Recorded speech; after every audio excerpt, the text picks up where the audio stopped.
Selain dihadiri Ketua Bawaslu Kabupaten Gorontalo, kegiatan ini juga turut dihadiri Sekretaris Bawaslu Kabupaten Gorontalo, Rahmat A. Jakaria, Kordif Hukum, Kordif Pengawasan Hubungan Antar Lembaga, Alexander Kaaba, serta diikuti 40 peserta sosialisasi. Dalam menjalankan fungsi pengawasan pemilu, Bawaslu Kabupaten Gorontalo tentu saja membutuhkan dukungan dan partisipasi masyarakat. Harapannya penyelenggaraan pemilu berjalan luber jurdil, langsung umum, bebas, rahasia, jujur, dan adil dan demokratis serta berintegritas. Pengawasan partisipatif penting dilakukan terutama dalam mengawasi pemilu di tengah pandemi COVID-19 seperti saat ini. Terlebih yang tidak tersentuh oleh pengawas pemilu, apalagi masyarakat merupakan pemilik kedaulatan tertinggi di negara demokrasi ini.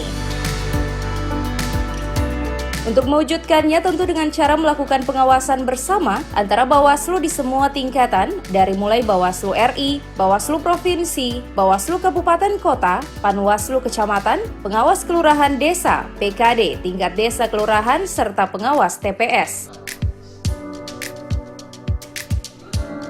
Olehnya berkaitan dengan hal itu, Bawaslu Kabupaten Gorontalo melaksanakan sosialisasi pengawasan partisipatif pada pemilihan Bupati dan Wakil Bupati Kabupaten Gorontalo tahun 2020 yang melibatkan unsur ormas, tokoh adat, tokoh agama, tokoh pemuda, dan tokoh perempuan.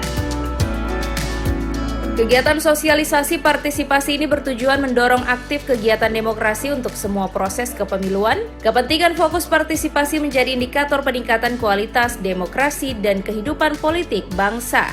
Kegiatan ini juga untuk meningkatkan partisipasi masyarakat yang lebih luas guna mendorong tertibnya suasana yang kondusif bagi penyelenggaraan pilkada yang aman, damai, lancar, dan sehat.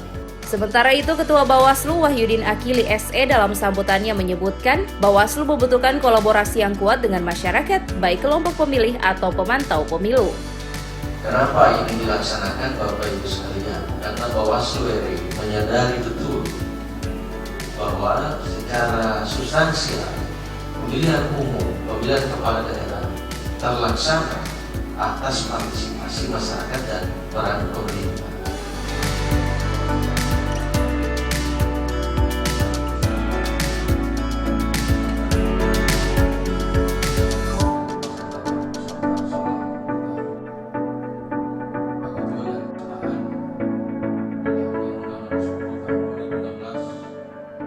Tim Liputan Advertorial Mimosa TV.